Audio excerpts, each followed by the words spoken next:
Elena Marsh had exactly 11 seconds to decide whether the man gripping her wrist was going to become the worst headline of her career or the reason she never trusted a crowded room again. And, if you have ever been touched by someone who refused to let go, stay with me until the end, because what happened next changed both of their lives forever. If this story moves you, hit like and subscribe, because there is a lot more of this family waiting for you by the final minute.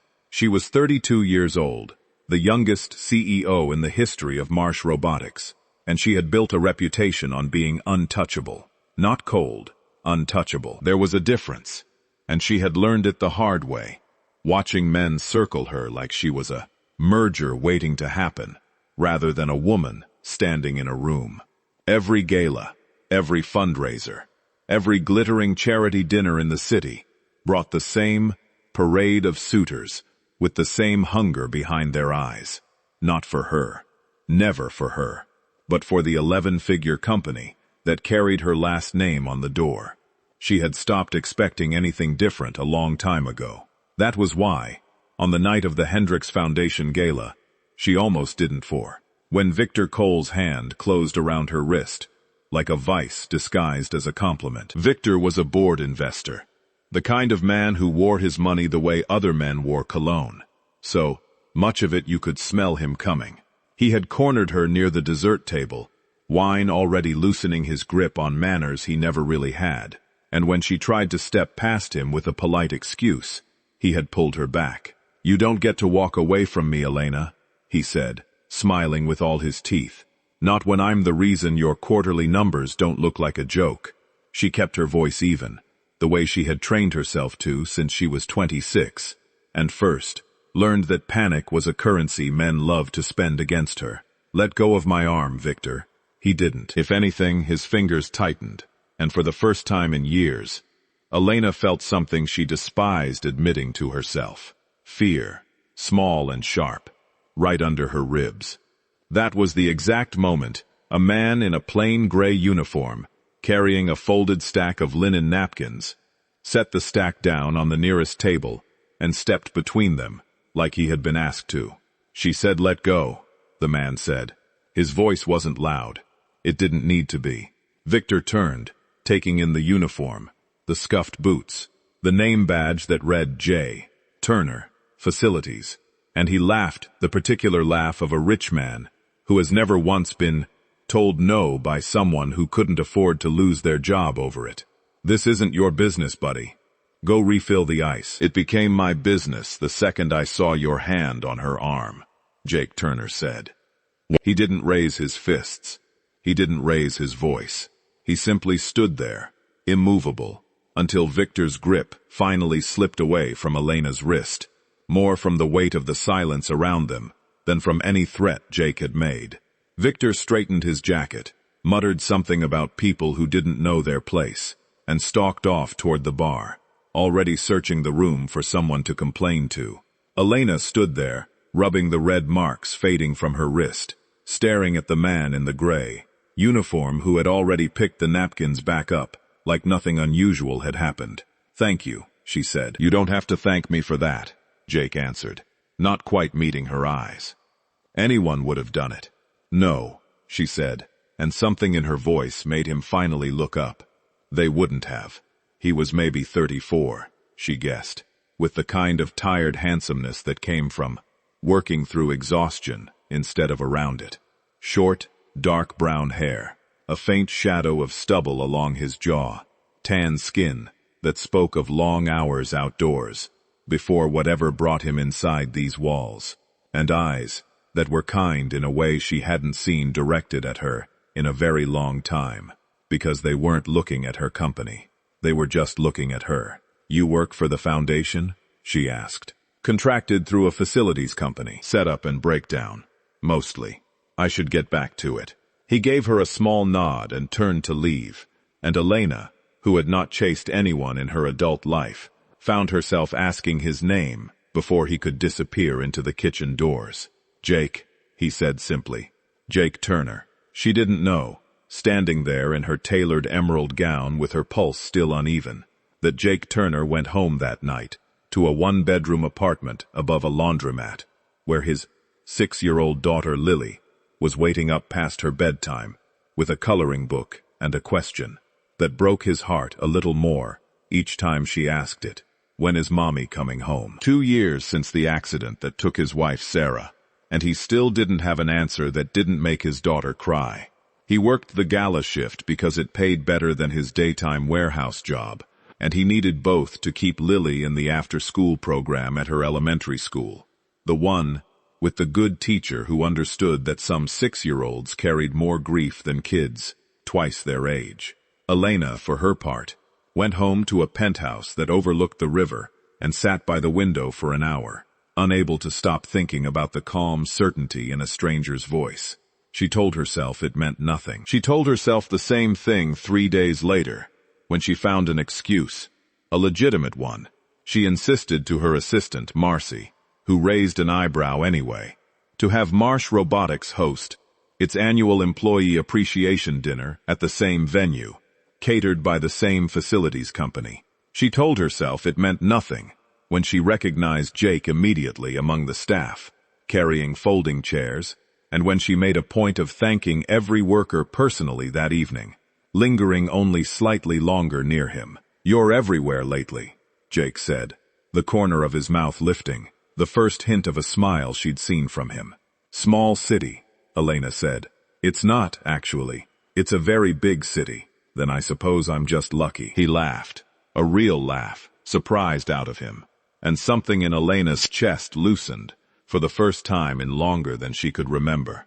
There was, of course, another complication waiting in the wings, one that had nothing to do with Victor Cole. Elena's mother, Corinne, still sat on the board of Marsh Robotics as chair emeritus, and Corinne had spent the last 2 years quietly steering Elena toward a merger of a different kind, a marriage, dressed up in the language of strategic partnership, to Preston Hale, the polished, perfectly pleasant heir to Hale Continental Shipping. Preston was handsome in the practiced way of men raised to be photographed, and every dinner Corinne arranged between them ended the same way, pleasant, forgettable, and utterly without warmth. Elena had gone along with 2 of these dinners already that year, telling herself that maybe stability mattered more than feeling something, that maybe love was a young woman's luxury she'd already spent her allowance of. "You're 32, Elena," Corinne told her, over one of their monthly lunches, not unkindly, but with the particular weight mothers use when they believe they are protecting you from yourself. "The company needs the optics of a settled leader. Preston is steady. Preston understands your world. Preston has never once asked me a single question about myself that wasn't really a question about the company," Elena said. "That's called compatibility of ambition. That's called 2 people who'd be lonelier married than single." Elena pushed her salad around her plate, thinking, unbidden, of a man in a gray uniform who had asked her name like it was the only interesting thing in the entire room. "I'll consider it, Mother. I'm not ready to decide anything yet." She didn't tell Corinne about Jake. Not yet. Some things she was beginning to understand needed to be protected quietly, in their own time, away from a boardroom that would inevitably try to price them. Over the following weeks, their paths crossed in ways that were coincidences the first 2 times, and were not coincidences after that.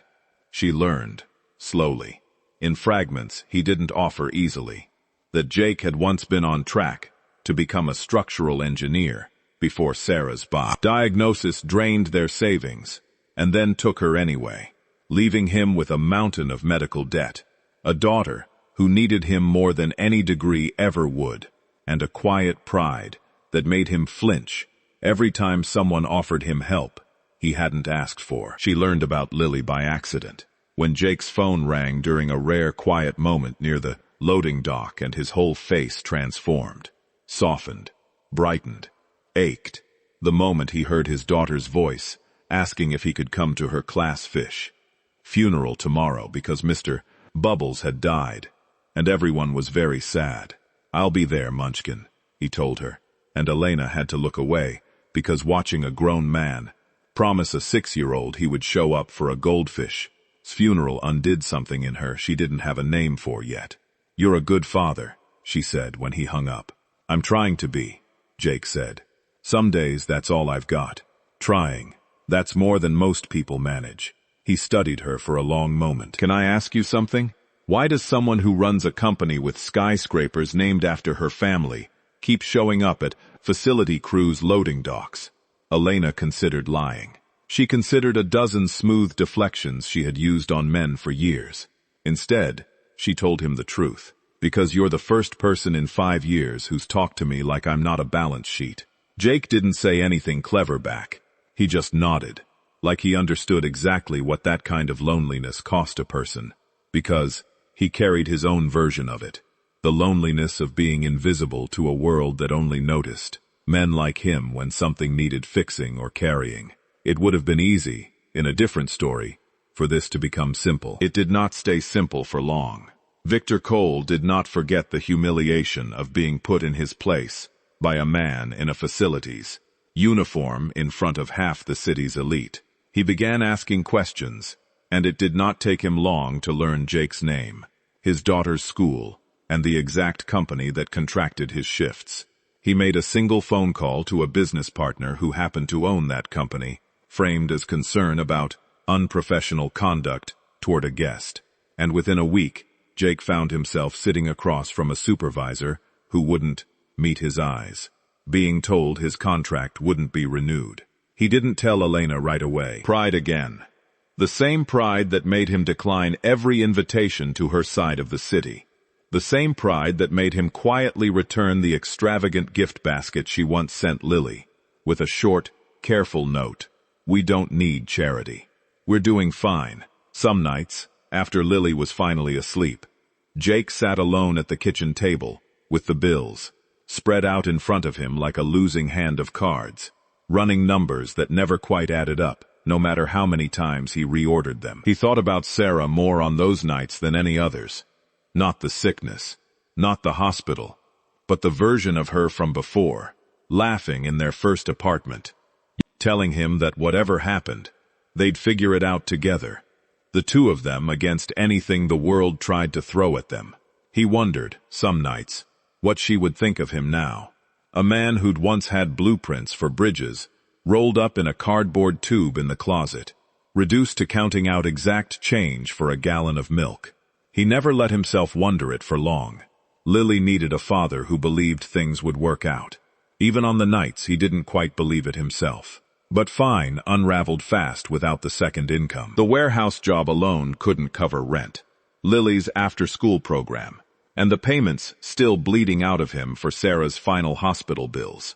He picked up whatever shifts he could find, night stocking, weekend deliveries, and started, coming home so late that Lily had taken to falling asleep on the couch waiting for him instead of in her bed, a small blanket-wrapped shape that broke his heart fresh every single night. Elena found out by accident, the way most important truths in this story arrived, not through confession, but through a chance encounter. She'd gone to the small grocery near Jake's neighborhood on a whim, telling herself she was scouting locations for a community outreach program, and found him in the parking lot at 11 at night, unloading delivery crates, exhaustion carved into every line of his face. "Jake," he froze, embarrassed in a way that hurt her to witness. "Elena, what are you doing down here? I could ask you the same thing. Weren't you working the West Side facilities crew?" His jaw tightened. Not anymore. Why not? He didn't want to say it. She could see the refusal sitting right behind his teeth. But something about the honesty they'd built, brick by careful brick, over these past weeks, made him finally let it out. "Your board investor made a phone call," framed it as a professionalism complaint. "My contract got dropped inside a week." Elena felt something cold and furious settle in her chest. "Victor did this because you stood up for me. I did it because it was the right thing to do, not because I expected anything back," Jake said quickly, the pride flaring again. "I don't need you fixing this. I don't need you fixing anything. I'm not trying to fix you, Jake. I'm trying to understand why a man who did the right thing is the one paying for it, while the man who assaulted my wrist in front of 40 witnesses, is still sitting on my board. Jake set the crate down, because that's how it works for people like me. We do the right thing, and we absorb the cost. It's not new. I don't need your pity. It's not pity, she said, stepping closer, refusing to let him retreat behind that wall again. It's respect, and I am done watching men like Victor Cole win, because men like you are too proud to let anyone help. There's a difference between help and rescue, Elena. I've spent 2 years making sure my daughter never has to feel like a charity case. I won't start now. They stood there in the half-lit parking lot, two exhausted, stubborn people who had somehow, without either of them planning it, become the most important thing in each other's difficult weeks. And neither of them said what they were both thinking, because it was easier to argue about pride than admit to falling for someone at the worst possible time. It was Lily, in the end, who cut through all of it without even trying. Elena, unable to simply walk away from what she'd learned, showed up 2 days later at Lily's school fair, not as the CEO of Marsh Robotics, but as a woman in jeans and a plain jacket, carrying a small stuffed fox, because Jake had mentioned once, in passing, that Lily loved foxes more than any other animal in the world. Lily, delighted, latched onto her within minutes, tugging her by the hand toward the face-painting table, chattering about Mr. Bubble's funeral and how her dad made the best pancakes, even though he always burned the first one on purpose, for the pan, and how she wished her mommy could see how tall she'd gotten. Jake found them there 20 minutes later, laughing over a badly drawn butterfly on Lily's cheek, and something about the sight of Elena Marsh sitting cross-legged on a school gymnasium floor, utterly unguarded, undid the last of his resistance.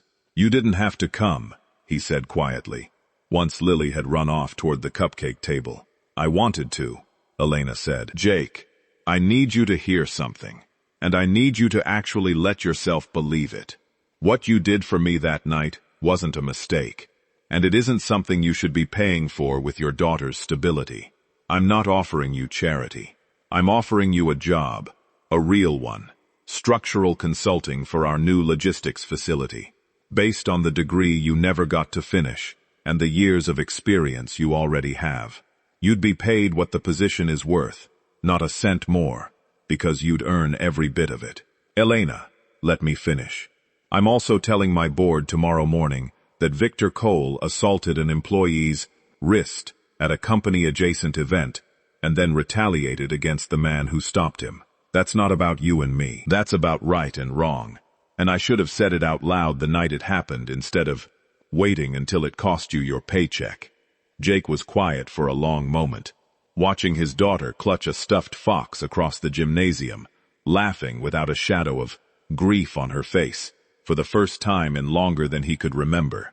He looked at her for a long moment, weighing pride against the exhaustion of the last few weeks, against the sight of his daughter laughing without a single shadow on her face. Somewhere in that weighing, the pride finally lost, not because it stopped mattering, but because he realized he had been protecting the wrong thing all along, not his daughter's stability, which had never actually been in question with Elena, but his own fear of being seen as someone who needed help.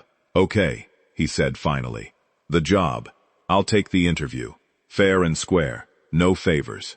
But Elena, the board thing, the confrontation, you don't have to fight that battle for me." "I'm not fighting it for you," she said.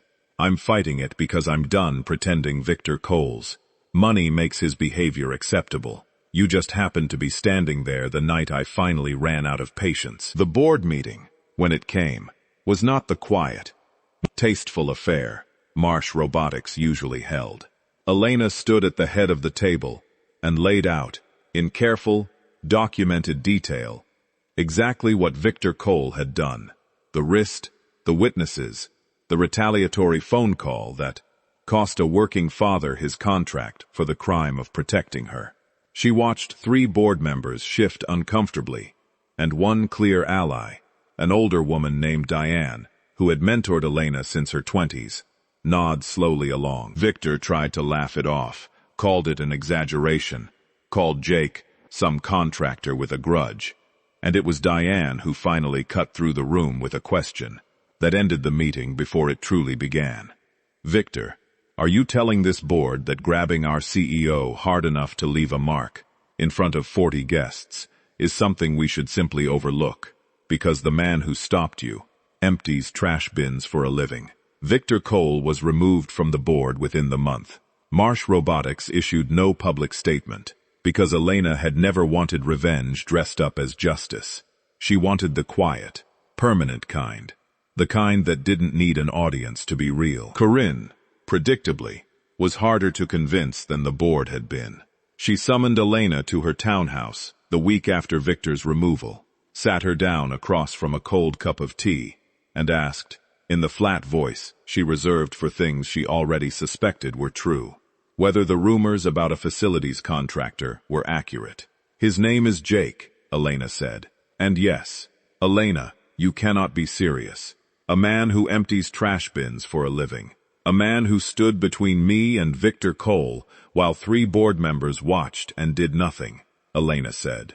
And for the first time in longer than she could remember, she didn't soften her voice for her mother's comfort. A man who works 2 jobs so his daughter never has to feel what it's like to go without, the way I never once had to feel it. A man who told me, the very first week I knew him, that he didn't need anything from me. And meant it, Mother. In a way, Preston Hale has never meant a single sentence he's ever said to me. Corinne was quiet for a long moment, turning her teacup in slow circles. Your father was a mechanic's son, you know, before the first patent, before any of this. She gestured vaguely at the room around them, the good china, the framed photographs of galas long past. I remember what people said about me for marrying him anyway. Did they stop saying it? Eventually. Corinne almost smiled, mostly once the company was profitable enough that no one could afford to say it to my face anymore. I don't need Jake to make Marsh Robotics profitable, Mother. I need him because when I'm with him, I remember what it feels like to be a person instead of a name on a building. Elena reached across and covered her mother's hand. I'm not asking your permission. I'm telling you because I'd like you to be there when I marry him, whenever that day comes. But I'll do it either way.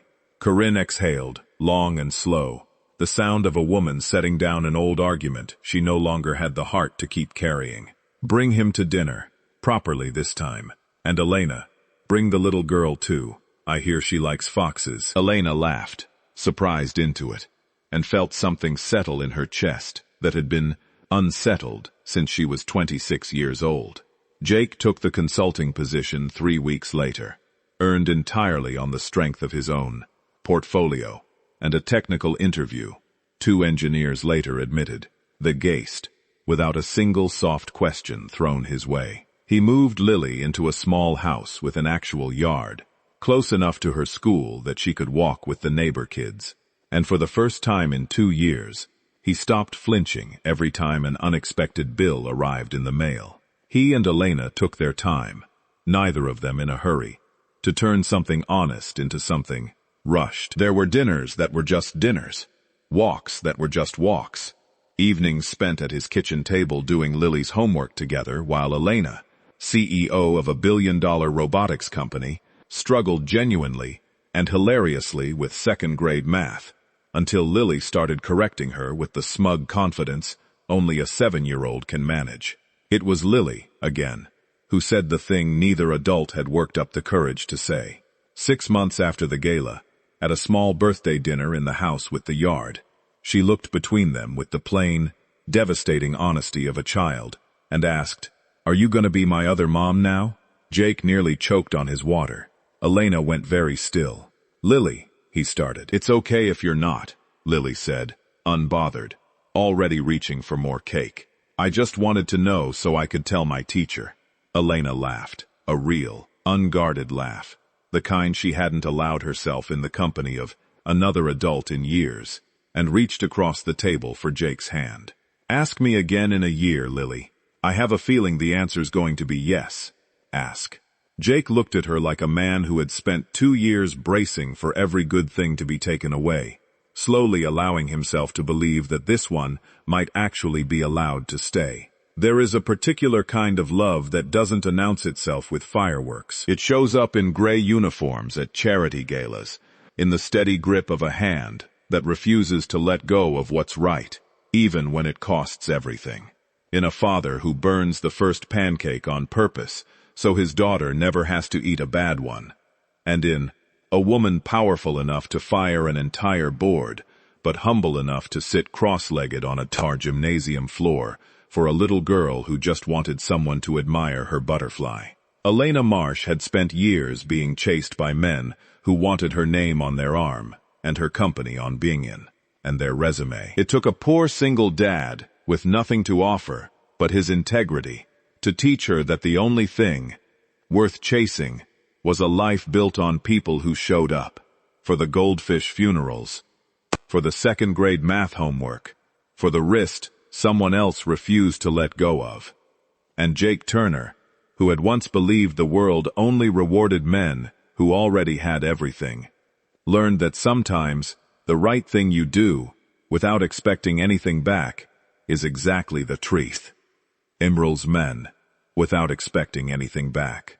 Not as charity, never as pity, but as a love that saw him fully, long before he ever let himself be seen. A year later, almost to the day, Elena stood in the same gymnasium where she had once sat, cross-legged on the floor, admiring a badly drawn butterfly. Except this time, the folding chairs were arranged in careful rows, and Lily, in a small white dress, with fox-shaped hair clips she had picked out herself, walked ahead of her, down the aisle, scattering flower petals with the enormous seriousness only a 7-year-old flower girl can summon. Corinne sat in the front row beside Diane, dabbing at her eyes with a handkerchief she insisted was just allergies. Jake stood at the end of the aisle in a suit that fit him properly for the first time in years, watching the woman who once ran an empire walk toward him like the only merger that had ever actually mattered. Neither of them gave a speech about companies or contracts or quarterly numbers. Jake simply took her hands, the same hands that had once trembled with fear around a stranger's grip in a crowded room, and told her that he intended to spend the rest of his life making sure she never had to feel unsafe, unseen, or unwanted again.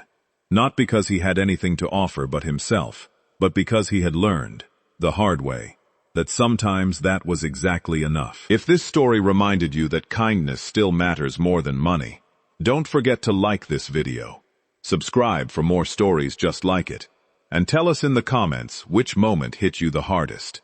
Thank you for watching until the very end.